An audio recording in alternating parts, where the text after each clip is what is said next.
Hey guys আসসালামু আলাইকুম। আমি ডিফেন্স টপ নিউজ বিডি থেকে এমডি ওমর ফারুক রিয়াদ বলছি। তো আজকের ভিডিওতে আমি যে বিষয়গুলো নিয়ে বিস্তারিত আলোচনা করব সেটা হচ্ছে, অনেকেই প্রশ্ন করতেছে যে ভাইয়া বাংলাদেশ সেনাবাহিনীর সৈনিক মাঠের যে নতুন সার্কুলার এটা কবে প্রকাশিত হবে, এমন কি মাঠের কার্যক্রম কি রকম হয়। আবার অনেকেই প্রশ্ন করতেছে মাঠে কি কি কারণে মেডিকেল থেকে বাদ দিয়ে দেয়। তো আজকের ভিডিওতে আমি বিস্তারিত A to Z পায়ের নখ থেকে শুরু করে মাথার চুল অবধি বিস্তারিত আলোচনা করব।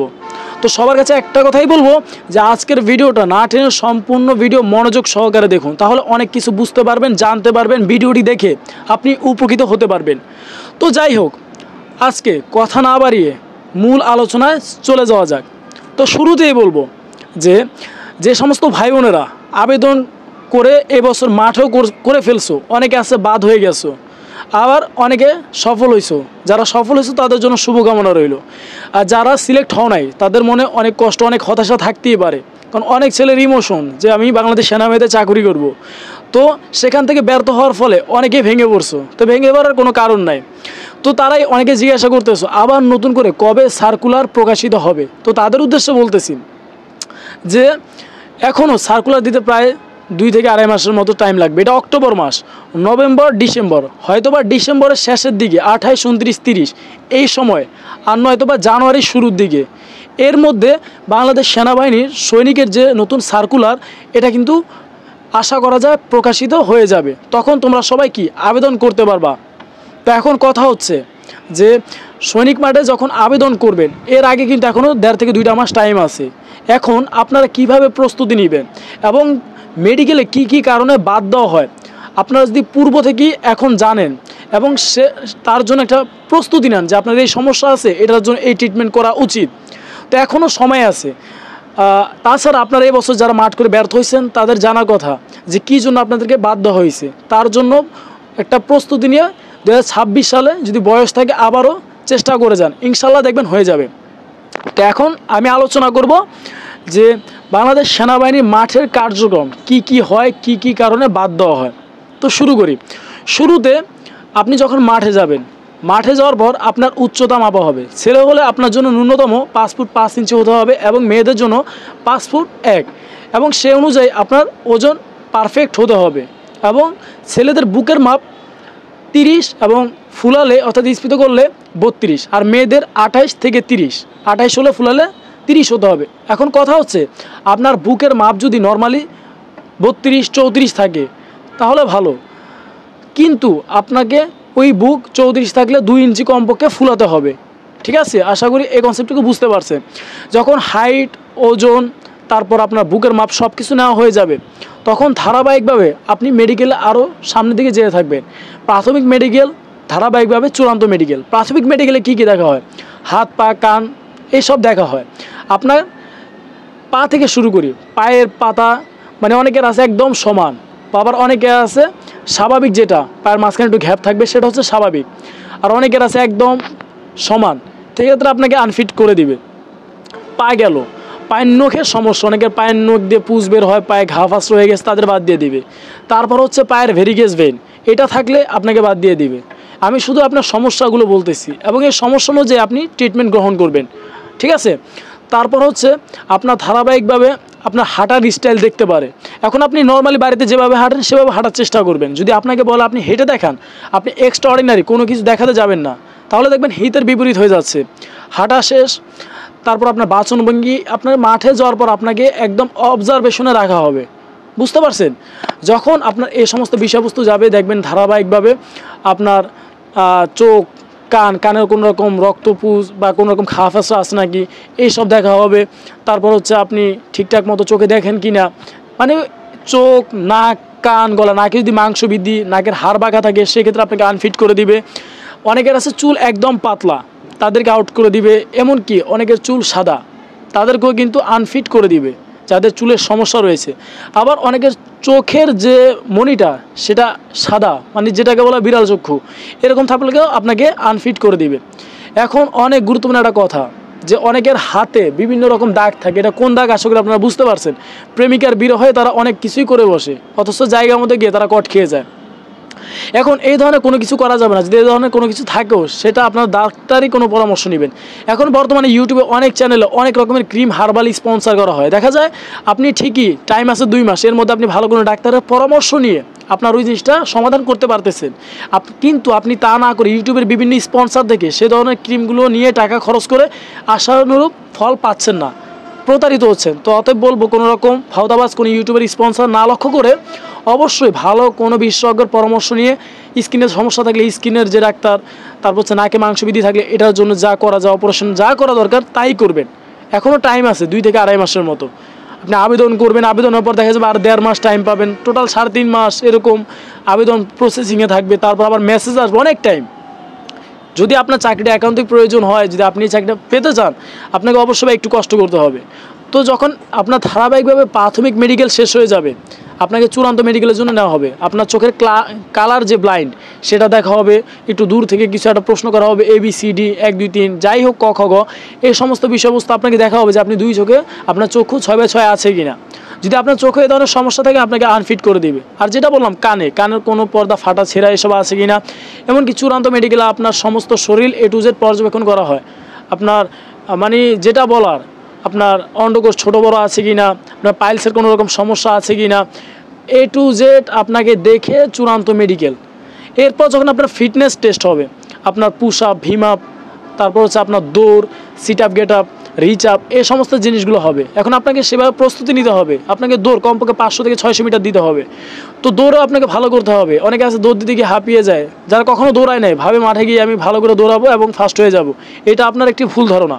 অবশ্যই আপনাকে বাসায় কিছুটা প্র্যাকটিস করতে হবে। পুশ আপ বলেন, রিচ আপ বলেন, ভিম আপ বলেন এবং দৌড় বলেন।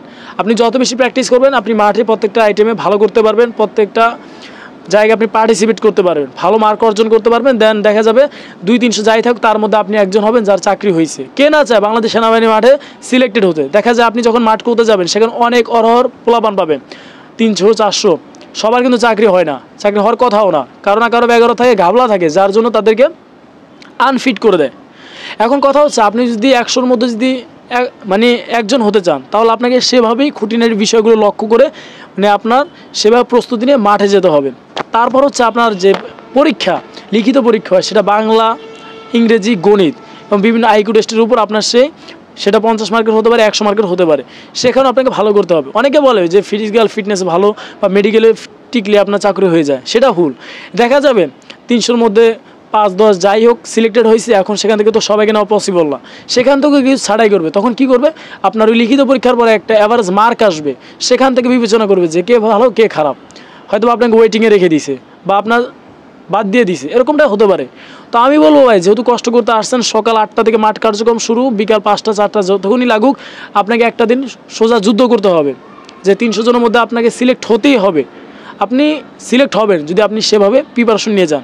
শারীরিক বলেন, মেডিকেলের যে দিকগুলো বললাম, একবারে কান থেকে চোখ, নাক, কান, গলা, দাঁত, অনেকে দাঁতের সমস্যা, দাঁত ছিদ্র বা অনেক রকম টিউমার, টনসিল মনসিল হয়ে আছে, এগুলো ভাই সমাধান করবেন। দেখবেন আপনি যদি পূর্বে একটি প্রস্তুতি নিয়ে যান তাহলে আপনার জন্য অনেক বেশি ভালো হবে। তো আপনি যখন মাঠে যাবেন, শুরুতে এটা বলার কথা ছিল, তারপরেও এখন মনে পড়ে গেল, আপনি যখন মাঠে যাবেন করা ডিসিপ্লিনের সহিত যাবেন। আপনার যে সমস্ত জায়গা পরিষ্কার করে উপর নিয়ে যাই আশা করি বুঝে নেবেন, সেই সমস্ত অবাঞ্ছনীয় জায়গাগুলো আপনি পরিষ্কার করে যাবেন, যেন মাঠে গেলে আপনাকে গান্দা হিসেবে আপনি নিজের পরিচয়টা না দেন। আপনি যখন মাঠে যাবেন আপনি নিজেকে যতটা ফিটফাট প্রকাশ করতে পারেন, আপনার মাথার চুলের ডিসিপ্লিন, আপনি টিকটকারদের মতো চুল বড় বড় করে মাঠে যান ভাই, আপনাকে ছাপড়ি লাগবে।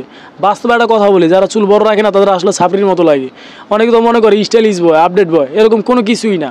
আপনি একটু মার্জিত পোশাক, আপনাকে অবশ্যই যখন মাঠে যাবেন একটা হাফ প্যান্ট থাকতে হবে, তার নিচে একটা আন্ডারওয়্যার থাকতে হবে, ঠিক আছে? কারণ আপনি সেখানে মাঠ করতে যাচ্ছেন, আপনার খালি গায়ে সেখানে মাঠ করবেন, শুধু পরনে একটা হাফ প্যান্ট থাকবে, বুঝতে পারছেন? আর সারাদিন যতক্ষণ আপনি মাঠে থাকবেন কারোর সাথে কোনো রকম তর্ক, কোনো রকম গল্প, কোনো কিছুই করবেন না। আপনি একদম নীরব থাকবেন, মাঠ করবেন। যদি কপালে থাকে ভালো কিছু, ইনশাল্লাহ চাকরিটা হয়ে যাবে। আর আপনাকে সেখানে বললাম শুরু থেকে আপনাকে অবজারভেশন করা হবে কে কেমন। আপনি শুধু যে মাঠে পরীক্ষা দিতে গেছেন বিষয়টা এমন, আপনাকে দেখা গেছে দূর থেকে একজন লক্ষ্য করতেছে যে ছেলেটা কেমন, আপনার চাহনি, আপনার কথা বলার ধরন, কথার মধ্যে আঞ্চলিকতা খুব কম রাখবেন। আঞ্চলিকতা, আমি বলছি না আঞ্চলিকতা খারাপ, কিন্তু কিছু কিছু জায়গায় কিছু কিছু পরিবেশ বুঝে আপনার ভাষার যে ধরন সেটা পরিবর্তন আনতে হবে।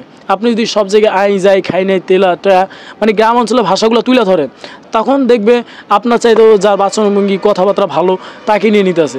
তো জায়গা বুঝে আপনার আঞ্চলিকতা পরিহার করেন, আপনার যে কথা ধরন সেটা পরিবর্তন করেন। দেখা যাবে আপনাকে যখন ভাইবাদে প্রশ্ন করা হবে, আপনার কথা ধরন দেখা হবে, আপনার মানে কথা বলার স্টাইল, আপনার বাচনভঙ্গি সব কিছু কিন্তু সেখানে লক্ষ্য করবে। মানে A to Z কথা বলা থেকে শুরু করে ফিটনেস, আপনার মেডিকেল সব কিছু মিলিয়ে হয় একজন সৈনিক।